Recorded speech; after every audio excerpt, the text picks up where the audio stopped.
Hey, Ravings and Cravings here, otherwise known as Ruth Hartunian Allenbaugh. Happy to have you come to my dining room table. Thank you for having me. With Brittany Clark, right? Yes, And tell us where you're from. I'm from Pomfret, Connecticut. We've been there for about 3 years, but we are originally from New Hampshire. That's okay. Yeah. Welcome to Connecticut. Thank you. I'm a foreigner too. So, Yeah. I was. We're not born transplants here. We are transplants. Yeah. That's right. So you and your husband, Willem. Gwillem. Yep. I'm gonna get that right. You guys own Two Dogs Coffee. Yes. So guys, for those of you who have the visual, I'm holding up a bag of coffee, which anyone who shows up to my house with coffee, you are my friend forever.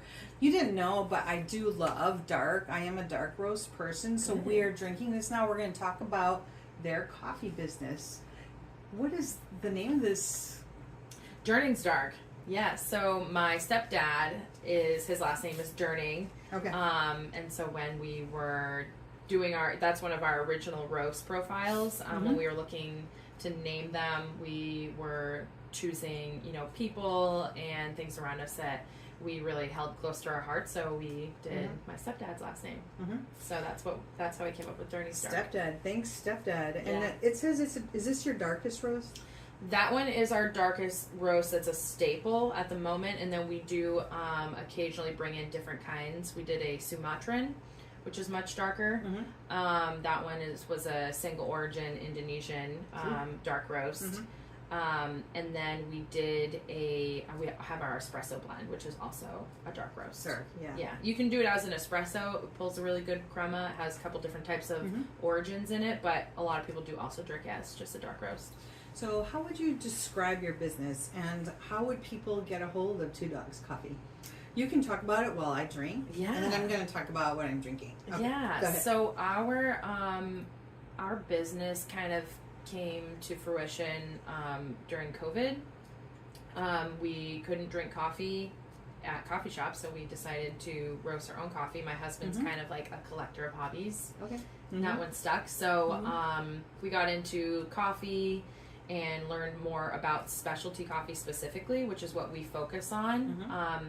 And what specialty coffee means is that we buy green beans that are 85 and above on a scoring.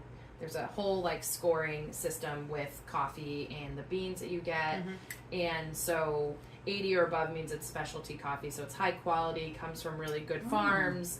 They have good practices, that kind of stuff. So we buy our beans 85 and above.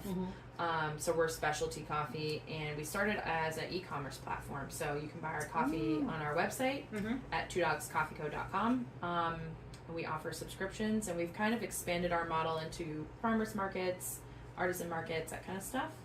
And then this past year, we opened our very first brick and mortar coffee shop. You opened a brick and mortar. You guys are bold, aren't you? Yeah. Yep. So you had a couple of years it was just mainly online. And then where is your brick and mortar? Tell us the address, everything. Yeah, so we are in Danielson, Connecticut. So we're in the quiet corner of Connecticut, kind of nestled in there right near the Mass border. But we're at 157 Main Street in Danielson, Connecticut. So we actually were approached by, we joined our local Chamber of Commerce, and a couple of the members had tried our coffee, and one of the members reached out because he had a location that he was looking to rent, and he wanted a coffee shop there. He was kind of holding on to it for a coffee shop. So when he had our coffee, he asked us if we were interested. And at the time, we were not quite ready to open a coffee shop. We have 2 little kids. And I was a stay-at-home mom, so we were just doing the e-commerce platform and the farmers markets, and that was kind of just enough for us. But sometimes when opportunity comes knocking, you gotta take it, and so that's what we did. Good for you. Thank you. So you guys, I'm drinking the Durning's Dark, and I would say I'm kind of a coffee snob. A lot of people say that, but I grew up, drinking Armenian coffee, which is like motor oil in those little tiny things. little vessels. Yeah. And we liked ours with sugar. Some people don't like sugar, but like it is really, really strong coffee. And so, I've progressed from there. I tease people and say I used to have blue eyes. Yeah. Don't have blue eyes anymore. So this is a really smooth cup of coffee. And it doesn't have like a acrid aftertaste kind of thing, because some coffees they do have that kind of after, like, blah. Yeah. So this goes down very easy, and this would be a wonderful ice. Yes. Yeah. We do cold brew kits where you can either buy as a cold brew kit, or you can buy beans and grind them to a coarse grind and do your own cold brew, and it is really good. The dark roast, we do our medium roast, is our primary cold brew that we offer, but it's really good. We really want the coffee when we're roasting to be able to enhance the flavor of it, and that one is a single origin Colombian coffee. Colombian. So I have some propaganda that you sent me when we tried to get together the first time, and I don't know if you still do it, but do you do that? You just said that you did a like coffee of the month kind of thing. Yeah, we do subscriptions. Join the club. Yeah. So if you like a coffee, you can subscribe to it, and we ship it out once a month.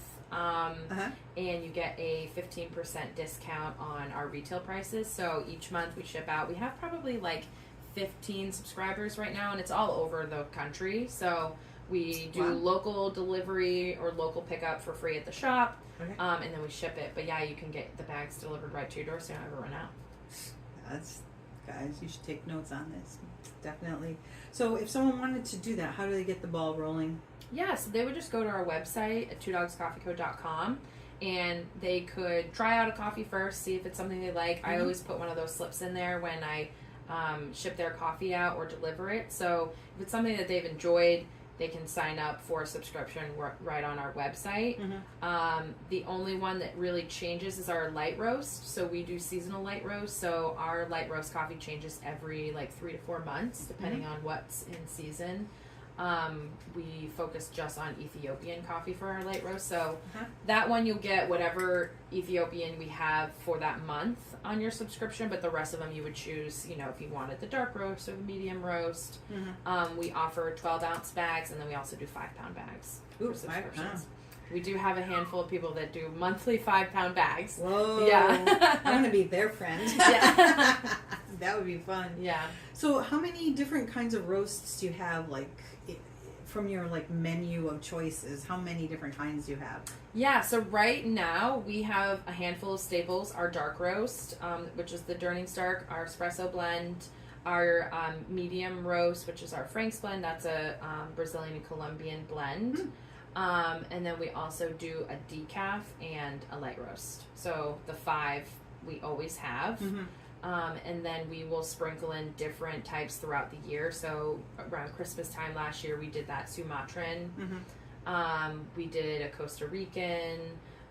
We have right now a farmers market special. We call it the Coventry for Coventry Farmers Market. Nice. That one's a single origin Guatemalan. So we try and pick different areas and origins, and we'll do those on like a limited basis kind of thing.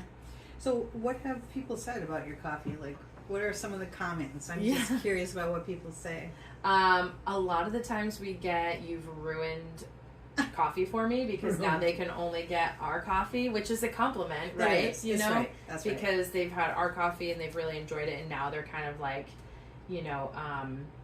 they're stuck with it now. But I think people really like that our coffee, you don't have to bury it in sugar or in cream or anything like that. A lot of the times coffee places will kind of mask the coffee with flavors, all these like fancy flavors and stuff, and you don't really get the flavor of the coffee. Yeah. And we want to enhance the coffee flavor that you're getting in the taste.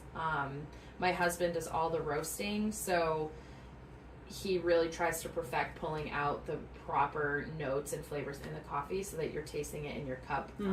That's really important. So, because a lot of people that drink coffee, they don't always like this bag specifically says bittersweet chocolate and nugget, or nougat. They're like, "Oh, do you put it in your coffee?" I'm like, "No, it's just the different flavors that come out when we're roasting it." So yeah. Yeah, I judge a coffee by like I try it black first. Yeah. Because if you don't have a good start, anything you do to it after it's masking. awful. Yeah. It's almost it's not cheating. It's just if it's good naked, then it's good with other stuff. Yeah. And I don't like flavor coffees because that really messes up like the bean and the flavor and everything. If there's a good quality flavor to add after, that's fine. So I'm only drinking mine with half and half. If I have a choice to do half and half or something like the powder milk thing, I'm like, no, won't even drink it because the powder stuff is disgusting. Yeah. Oh no. It's got to be white. Yeah. And it's got to be like real cream or whipping cream. Yeah. Some of the flavor things, I don't know about you, but some of those flavor creamers that are out there, they're terrible. Yeah, they are, and they just have a terrible aftertaste, and they can ruin the coffee. The whole like our coffee, we want it to be an experience, right? We grind it because there are a lot of people that don't have grinders. We always say like just get a $20 cheap grinder at like Target or Walmart. You don't need anything fancy. You can get a little spice grinder because that does make a big difference too. But it's all about the experience of the coffee, right? And if you're just tossing stuff on it, you're kind of removing that experience that you'd get. Yeah, I have a grind and brew, so I can grind it, I can brew it, and it has the interruption cycle. So for 30 whole seconds, I can pull the pot out once it's freshly brewed, and I can pour it and then stick it back in for it to continue brewing. Oh, that's cool. Yeah, to me that's like it's worth that. And I don't know if they even make these anymore, but I found the same coffee maker at a thrift vintagey store. And I plugged it in, it worked. I was like, I'm buying it. So it's in my basement waiting. So when my other one here dies, you have it. I have my grind and brew. Yeah, that's awesome. Because for me, it's like, I mean, I have the grinder too, but it's like, then you got to clean up the grinder. Yeah. It's just more stuff. It's another step. It is. Yeah. So do you guys do flavor, like at your brick and mortar, do you do flavors? Like what's on your menu if I walk in there? Yeah, we are we like to keep it simple. Yeah. Right? That's kind of our motto. We do our own house-made vanilla syrup. Really? We're trying to learn how to make more of the house-made. So we'd have a house-made vanilla, a house-made blueberry simple syrup. We had a like special that we did a signature drink. It was a blueberry cobbler latte with a house-made blueberry syrup. It was really good. But we just keep it simple. So we have vanilla, the blueberry, maple, honey, and then your everyday like caramel, mocha, and white mocha for the coffees. Or you can just have it regular with no flavor in it. Maple. My go-to is a maple latte. Always. Always. Because we live in New England. Yeah. I mean, come on, right? Yep. What are you thinking? So what do you think is like the best kept secret about Two Dogs Coffee Company? What do you think people should know? Oh gosh. And while you're answering that question, I'm going to make sure that my phone is still recording. Yeah. So you go ahead and answer the question. I'm going to just step away and come back. Yeah. All right. Go for it. The best kept secret of Two Dogs Coffee, I think maybe it's not about the coffee, but just about like going after something that maybe you didn't know anything about before. So a lot of people don't know this, but my husband and I have zero prior experience in coffee. Like when it came to roasting, no idea. He went to YouTube University and learned about roasting on YouTube. Is that on his CV? Yeah. Neither of us had ever worked in a coffee shop. We had never been baristas, nothing. Like we had zero experience, and we just kind of learned and just enjoyed talking to people about what we knew about coffee, which is a very small amount compared to like the whole coffee world. And I think like just knowing and believing in yourself that you can do something that maybe you didn't know that you could do has been really big for us, and just kind of leaning into your community. I'd say that's like a big secret, kept secret, I guess, is it's really important to connect in your community. And for us, that's made a difference in our business, just growth wise from our coffee roasting business. You know, we've grown, tripled in size since we've come to Connecticut. We've been doing all of these markets, our roasting. Yeah. And the opportunity to open the coffee shop wouldn't have happened or maybe it wouldn't have happened as soon as it did if we hadn't been, you know, connecting and meeting people and being part of our community. So I think that that's really important. I like that community idea. Yeah. I'm a fan. And I really like those kinds of stories where people do things and they take a chance. Yeah. And you just never know what is going to happen. It's kind of exciting, but it's also probably pretty frightening. Yeah. Yeah, it's scary. I was a stay-at-home mom before, so, going from, I'd worked in the corporate world to becoming a stay-at-home mom. We moved to Connecticut, and then, now jumping into not just one business, but two businesses. Our roasting business and the coffee shop has been a big change for us, and we're learning everything about owning a small business and a coffee shop where you have to work with the health department and all these things. It's a lot to learn for someone that we don't know. We had no experience in it, but it's been really an incredible experience, and knowing that we did it, Yeah, and I mean, you're keeping things simple is good for your own mental health. Yeah, too, because you get spread out, and it's just you'll provide a product, but it won't be consistent and won't be good. Exactly. So focusing on what you can do and do well is to me it's that's a win-win all around, isn't it? Yeah, you can't provide. When we talked about the coffee shop, the equipment that we got, we invested a lot of money in the equipment that we got, and people are like, that's a lot, just for the equipment, but it goes back to consistency and quality. We want to make sure that every time you come in and you get a maple latte or a regular latte, it's going to taste the same every single time, no matter who's behind the bar. And there's some artwork and science to it, but we want to make sure it's always quality, so that you're getting a quality drink and our baristas can focus on the customer service aspect. So that was really important to us, just to kind of keep that simple, so then you can focus on the experience that you're getting when you come into the shop. You made your choices. Yeah. About what you wanted to focus on, right? And that's very interesting that you could learn all these things, because I mean, the coffee world's a big world. Yeah. It's a very big one. snobby too. And it is, but I mean, I say I'm a coffee snob, but I'll try anything. Yeah. But I know what I prefer. Yeah. So I won't totally trash anything, you know, but I will not go to certain chains. Yeah. I'll just put it that way. Certain chains. And I still say at the end of the day, I make the best coffee. Especially if I get to start with your grind, I have a good coffee. So I'm just curious about the learning aspect of things. So let's talk about the grounds. How do you know how to grind something for a certain drink? How did you perfect that part of things? Yeah, so it just took learning and understanding the science behind coffee. So a lot of people will say, well, this coffee is bad because it's sour and it's bitter.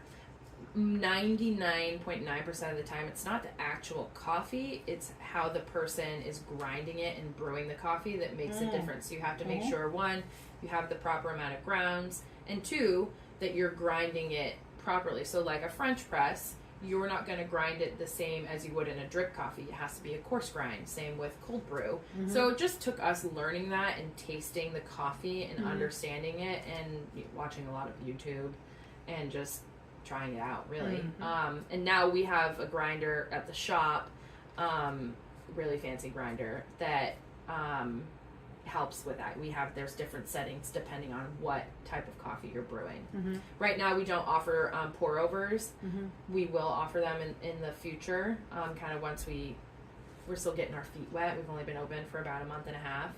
Really? Your brick and mortar's only a month and a half? Yeah, we're still newbies. Wow. But we'll offer pour overs in the near future. So having that grinder that does the different settings so that we can brew it properly was key for us. So a month and a half. So you guys, I don't know when this is going to air. So today's date is July 31st, 2024. So you guys got to do the math. So when this goes live, then you just figure it's probably a little more than a month and a half, because once this shuts down, this is already history, right? So give us all the details again, the name of the company, social media presence. You probably have a phone number somewhere, your brick and mortar address, how to get your coffee. Yeah. Let's do all the good stuff here. Make sure we can do that before we're done. Yeah. So we have two separate social medias. We have one for Facebook and one for Instagram. So our coffee roasting business, where you can purchase the subscriptions and the coffee on the e-commerce platform, is twodogscoffeeco.com. And then our coffee shop is Two Dogs Coffee Shop on Instagram and Facebook. And that's at 157 Main Street in Danielson. We're Suite B.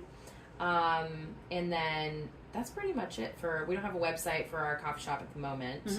I'm trying to think what else. Your hours. So our coffee shop hours right now are Monday through Friday, 6 to 3. We're going to be looking to extend the hours probably until about 5 come September when school's back in session and parents have, after school activities that they need to be caffeinated for. That's important. Yeah. So right now we're open 6 to 3 Monday through Friday. We're open Saturdays 7 to 3 and Sundays 8 to 1. Okay. Great. So what have I missed? Oh, go ahead and tell your husband's name, your name. Yes. Introduce yourself again. Yep. I'm Brittany Clark. My husband is Gwillem Clark. We live in the quiet corner of Pomfret. We have 2 dogs. Obviously, that's kind of where the name came from. Are they still around? Are they? They are. They're 9, so they're getting their gray face and they're looking, older now. But they're rescues from the south, and so when we were roasting and we were kind of deciding if this was going to be a business, we were trying to think of what is important to us, and our dogs came before our kids did, and they've been a big part of our lives. So 9 years. So yeah, I mean your kids are only what you said 3 and 6. 3 and 6. Yeah. Yep. What are the doggies' names? So our black one is Frankie, and our white one is Penny. So were they at the grand opening? We have the grand opening scheduled for September 5th. Oh, we haven't had it yet. Yeah, September 5th. I'm putting it on my calendar. From 10 to 12. It's a Thursday, so right after the long weekend. We are doing a building-wide, actually, grand opening and open house. So the building we're in is the Dow building. It's an old building. It used to be a card store and paper store that the Dows owned back in the day. And so the people that own it now, they own North Star Home Loans. And so the building hasn't been fully filled with businesses for a long time now. So there's North Star upstairs, our coffee shop on the bottom, and then there's Limelight Studios, which is a hair salon, and they have a smoke shop downstairs. So we're doing a grand opening and open house for all the businesses on September 5th from 10 to 12. September 5th, 10 to 12, at what address? 157 Main Street in Danielson. I'm writing it down. I gotta write it down. Likely some of you out there in the radio and YouTube world will have to do the same thing. September 5th from 10 to 12 at 157 Main. Do you know what you're going to be doing for that day? Whatever special something? We'll have, we'll have some special drinks. We'll probably be showcasing our new September menu. So we have our baseline of drinks, and then each month we have signature drinks. So tomorrow starts our August menu, and then September will kick off the fall and all the fun fall flavors that people like. Because everybody wants pumpkin. Yeah, spice. we're trying to make our own flavor for that. So how about maple spice? And a maple, like an autumn spice. I know. Yeah. Call it autumn spice. Yeah. Don't use pumpkin in there. You should be different. Yeah. Yours should be better than we'll just... call it something else. Because pumpkin is so run-of-the-mill. I know. And I think when people have pumpkin, they assume it's some of the larger brands. Yeah. The chains that have a certain flavor, and we want it to have a flavor, but we want it to be a natural, really nice, clean ingredients. Yes. You know what I appreciate, and I don't know if you'll do this, but I always like the description underneath the name of the thing, so I know what's in it. Yeah. And then I have to ask the poor person, what's in there? Yeah. So then I can find out. Yeah. Well, listen, Brittany, thank you so much for coming to the table. Thank you so much for bringing coffee. Thank you so much. Appreciate it. Hey, this is Ruth Hartunian Ellenbaugh signing off from Ravings and Cravings on Good Company, WILI, 1400 AM and 95.3 FM. I think I got it right this time.